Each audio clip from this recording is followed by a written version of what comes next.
Hello மக்களே, வணக்கம். நான் சூர்யா கார்த்திகேயன். இன்றைக்கி என்ன பார்க்க போகிறோன்னா, என்னோடய தையல் மிஷின் ரிப்பேராக போயிடுச்சு. என்னோடய பார்ட்னரே அதுதான், என் பெஸ்ட்டு ஃப்ரெண்டு. எல்லாமே எனக்கு தையல் மிஷின் தான். நான் ஹவுஸ் ஒய்ஃபாக இருக்கிறனால நான் வீட்டில் தான் ஏதாவது ஒரு வேலையை பார்த்துக்கிட்டு அப்படியே இருப்பேன். துணி தைச்சிக்கிட்டு இந்த மாதிரி இருப்பேன். வெளியிலலாம் யாருக்கும் தைச்சி கொடுக்கறதில்ல. தையல் மிஷின் ரிப்பேராக போச்சு.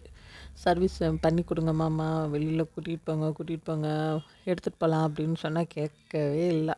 சரி, நீ என்ன பண்ணிட்டேன், தம்பி இது எடுத்துகிட்டு போய் சர்வீஸ் நம்ம கொடுக்கலாமா அப்படின்னு சொல்லி என் பையனை கூப்பிட்டுட்டு இருந்தேன். இல்லைம்மா, நானே ட்ரை பண்ணி பார்க்குறேம்மா அப்படின்னு சொல்லிட்டு அவனே சரி பண்ணுறேன் அப்படின்னு சொல்லி சரி பண்ணான்.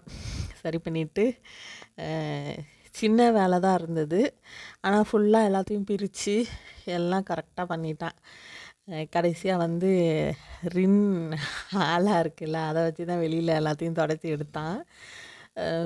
உள்ளே உள்ள அதுக்கெல்லாம் நல்லா நீட்டாக க்ளீன் பண்ணி இது பண்ணிட்டான். நானும் தைச்சி பார்க்கலாம் அப்படின்னு தைச்சி பார்த்தேன், கரெக்டாக வந்துருச்சு. எனக்கு ரொம்ப சந்தோஷமாக இருக்குது. நம்ம பையன் நமக்கு இந்த அளவுக்கு இவ்வளோதான் ஹெல்ப் பண்ணுறான், அது 8வது தான் படிக்கிறான், இவ்வளோ பண்ணுறான் அப்படிங்கும்போது எனக்கு ரொம்ப சந்தோஷமாக இருக்குது. இதுக்கு இடையில் என்ன பண்ணிட்டாரு, நானும் என்னோடய பொருளை சரி பண்ணுறேன் அப்படின்னு சொல்லிட்டு அவரோட ஹெட்செட்டு ரிப்பேராக போச்சுன்னு அதை எடுத்து உடஞ்சி போச்சுன்னு ஒட்டிக்கிட்டு இருக்கிறாரு. பாய் மக்களே.